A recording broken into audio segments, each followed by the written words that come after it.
का प्लांट्स में, उस पे पौधों का क्या प्रभाव होता है। जो पौधों में फ्लावरिंग है वो टेम्परेचर से रेगुलेट होती है, अफेक्ट होती है, और ये जो फिनोमिना है उसको हम थर्मोपीरियोडिज्म बोलते हैं। थर्मोपीरियोडिज्म क्या है? Thermoperiodism is a response of plant to rhythmic diurnal fluctuations in temperature. जो भी डेली टेम्परेचर में फ्लक्चुएशंस हो रहे हैं उनका रिस्पॉन्स प्लांट किस तरीके से देता है वो थर्मोपीरियोडिज्म कहलाता है। टेम्परेचर जो है वो इम्पॉर्टेंट फैक्टर है प्लांट की फिनोलॉजी में भी। फिनोलॉजी का मतलब होता है कि जैसे जो पीरियोडिकल फिनोमेना हैं प्लांट्स के, जैसे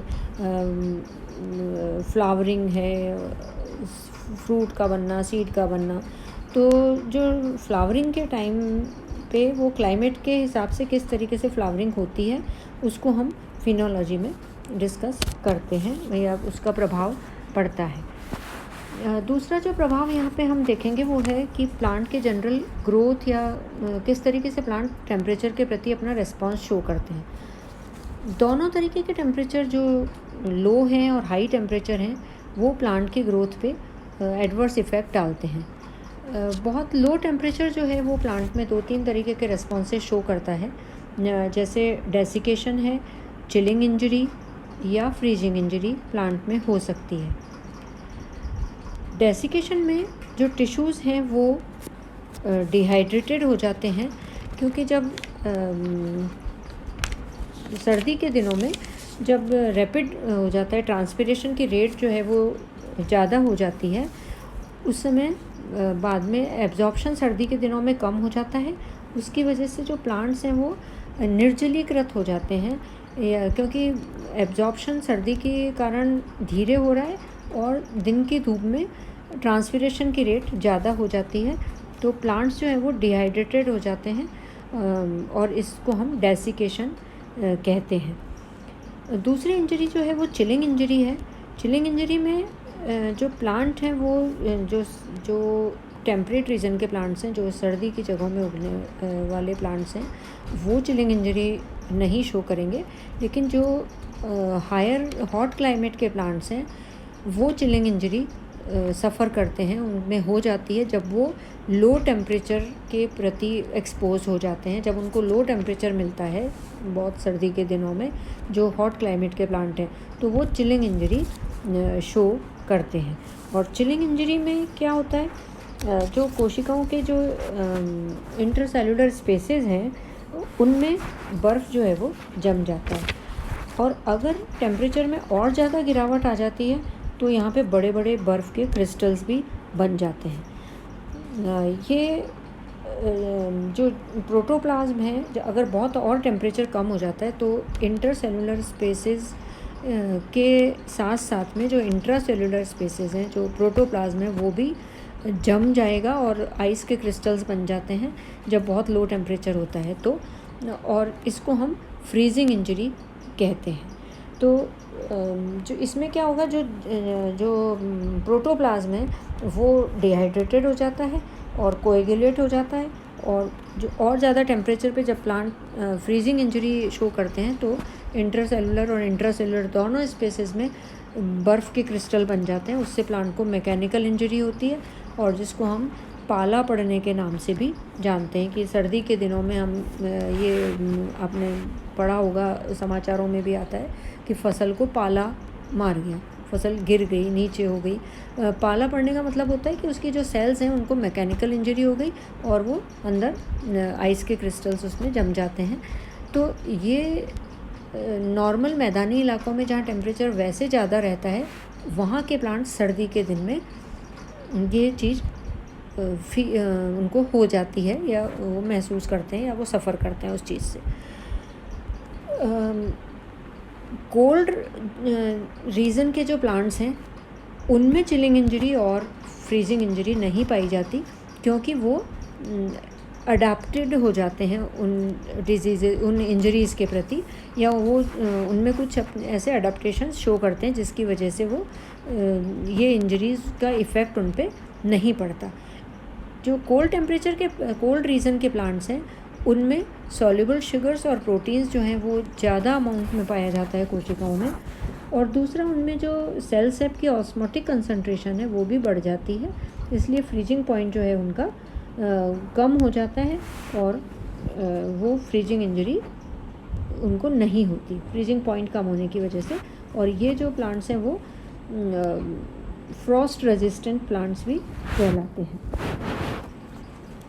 दूसरी तरफ प्लांट्स जो हैं वो हीट इंजरी भी शो करते हैं, उनमें हीट इंजरी भी होती है, जो हाई टेम्परेचर है उसके प्रति भी वो रेस्पॉन्स शो करते हैं। और जो हाई टेम्परेचर पे क्या होता है, जो ट्रांसपिरेशन की रेट है वो बढ़ जाती है और जो प्रोटोप्लाज्म में प्रोटीन्स हैं वो कोएगुलेट हो जाते हैं, स्कंदित हो जाती है, इसलिए जो जीव द्रव्य है या प्रोटोप्लाज्म है उसकी मृत्यु हो जाती है। इसे हम हीट इंजरी के नाम से जानते हैं।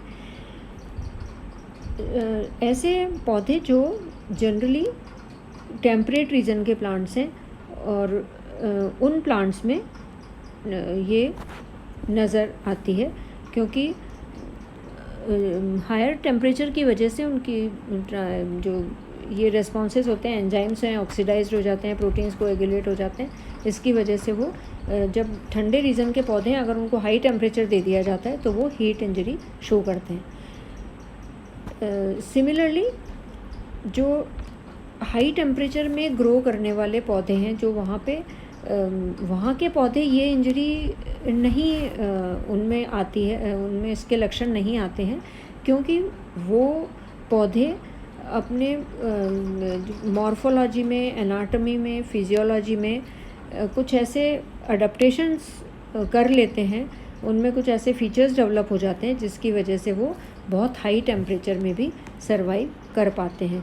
उनमें जैसे जो प्रोलीन अमीनो एसिड है उसका एक्यूमुलेशन ज़्यादा हो जाता है, तो ये एक स्ट्रेस अमीनो एसिड होता है जो प्लांट को हायर टेम्परेचर पे ज़िंदा रखने में मदद करता है।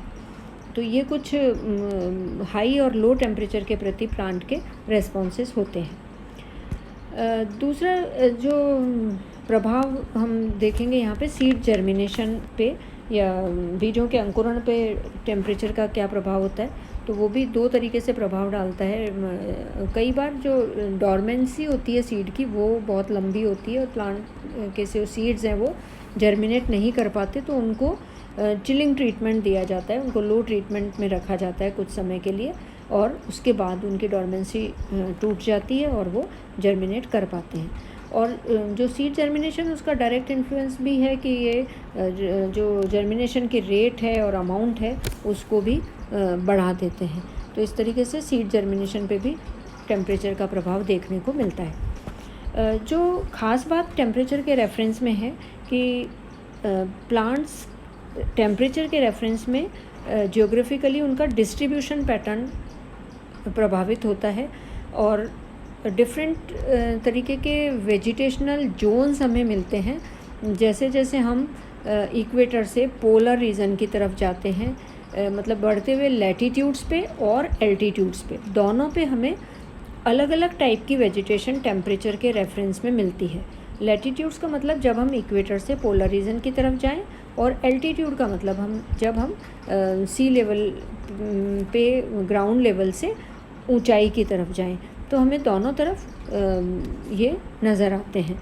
यहाँ पे जो जोनेशंस हैं वो इक्वेटोरियल या ट्रॉपिकल, बोरियल, एल्पाइन, इस तरीके से हमें वेजिटेशन के जोनेशन मिलते हैं। टेम्परेचर जो है वो इक्वेटर पे सबसे ज़्यादा होता है और पोलर रीजन में टेम्परेचर, जैसे जैसे हम पोलर रीजन की तरफ जाते हैं, बढ़ते हुए लैटीट्यूड्स की तरफ जाते हैं, टेम्परेचर में कमी आती है। ये जो टेम्परेचर है वो जो टेम्परेचर मीन्स यहाँ पे सॉइल भी एक इम्पॉर्टेंट फैक्टर हो जाता है। सॉइल जो सोलर रेडिएशन को एब्जॉर्ब करती है, जो heat gained by the land surface, उसकी वजह से सॉइल में टेम्परेचर में चेंजेस आते हैं। और ये टेम्परेचर जैसे जैसे हम लैटीट्यूड पे बढ़ते हैं हमें इसमें वेरिएशन देखने को मिलता है। जो सॉइल टेम्परेचर जो है वो heat is the result of heat gained by the absorption of solar heat energy. Now temperature जो है वो सेम तरीके से हमें चेंजेस नज़र आते हैं जब हम एल्टीट्यूड पे भी ऊपर की तरफ जाते हैं, और एल्टीट्यूड पर भी हमें टेम्परेचर में कमी नज़र आती है अगर हम ग्राउंड लेवल से ऊपर की तरफ जाएं, और वेजिटेशन के भी हमें डिफरेंट जोन्स मिलते हैं।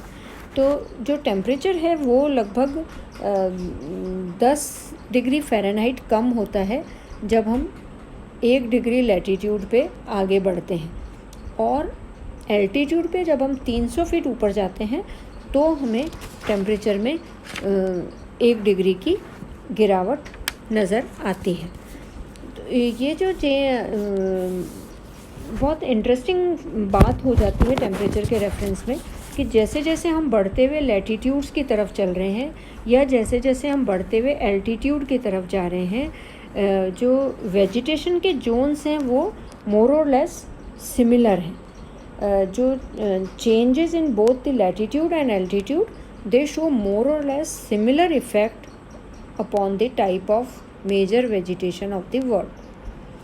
Various zones of different kinds of vegetation at increasing latitudes from equator towards pole and at increasing altitude on mountains are more or less similar.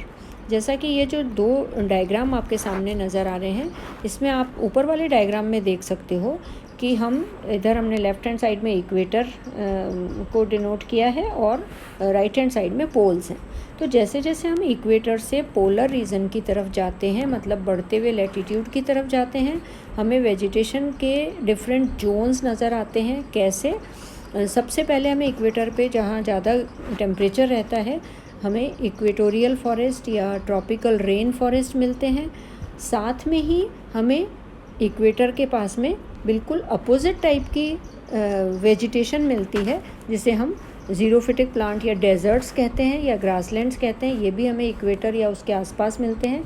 यहाँ पे बरसात या रेनफॉल का फैक्टर इम्पॉर्टेंट हो जाता है, जो ये डिसाइड करता है कि इक्वेटर पे कहीं हमें ट्रॉपिकल रेन फॉरेस्ट मिल रहे हैं या एवरग्रीन रेन फॉरेस्ट मिल रहे हैं, और कहीं हमें डेजर्ट मिल रहे हैं। सहारा डेजर्ट और एवरग्रीन फॉरेस्ट जो हैं वो इक्वेटर के आसपास ही पाए जाते हैं। और जैसे जैसे हम पोलर रीजन की तरफ आगे बढ़ते हैं तो हमें पहले डेसिडुअस फॉरेस्ट नज़र आते हैं, फिर हमें, क्योंकि डेसिडुअस फॉरेस्ट जो है वो मीज़ोथर्म्स हैं, टेम्परेचर का वेरिएशन जो सीजनल वेरिएशन है उस पर इनकी ग्रोथ डिपेंडेंट होती है।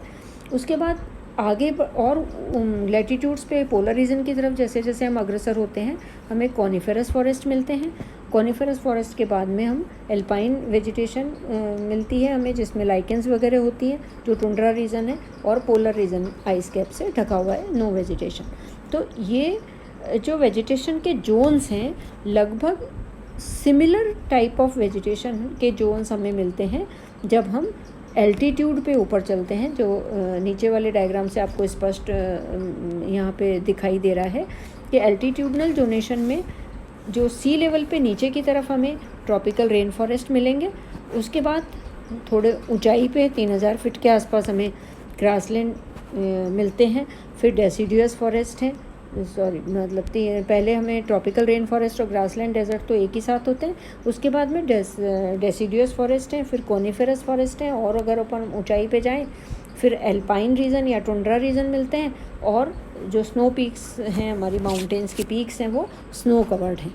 तो ये जोनेशन एल्टीट्यूडनल जोनेशन है जो कि हमें सिमिलर टाइप की वेजिटेशन हमें दोनों तरफ से मिलती है।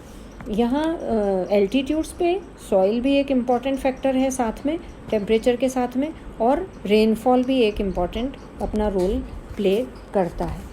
तो इस तरीके से हम ये देखते हैं कि टेम्परेचर का प्लांट्स के डिस्ट्रीब्यूशन पे बहुत इम्पॉर्टेंट रोल है। और ये जो हमने अभी बात की कि इक्वेटर से पोलर रीजन की तरफ जाएं या एल्टीट्यूडनल जोनेशन को देखें, तो this is known as horizontal stratification. when we move from one place to another, from ground level to mountain peak or from equator to polar region. जो vegetation के zones हमें नज़र आते हैं, this type of zonation or the stratification of vegetation or the layering of vegetation is known as horizontal stratification. और इसी के comparison में हमने एक और पढ़ा था vertical stratification, which is observed in with reference to light. जब हम एक ही जगह पे रहते हैं और लाइट की इंटेंसिटी के कारण प्लांट्स जो हैं वो डिफरेंट लेयर्स में पाए जाते हैं, तो उसको हमने लाइट में वर्टिकल स्ट्रेटिफिकेशन नाम दिया था. तो आपसे एग्ज़ाम में पूछा जा सकता है कि what is difference between vertical stratification and horizontal stratification. तो this is about effect of temperature on general growth, general distribution of plants and general processes of plants with reference to light. Thank you very much.